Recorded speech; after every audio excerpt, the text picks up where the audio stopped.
ஐயா, ஒரு நல்லவனுக்கு கொடுக்கக்கூடிய மரியாதையை கெட்டவனுக்கு தாம்பூல தட்டில் வச்சு கொடுக்கறதுனால தான் அயோக்கியனுக்கும் நல்லவனுக்கும் வித்தியாசம் தெரியாத ஒரு சமுதாயமாக இன்றைய சமுதாயம் உருமாறிக்கிட்டு இருக்கு.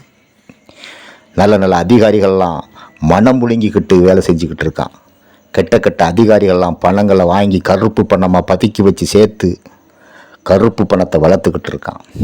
நியாயம் செத்து கிடக்கு. சின்ன சின்ன குட்டி தீவுகள்லாம் இன்றைக்கி எப்படி முன்னேறி இருக்கு.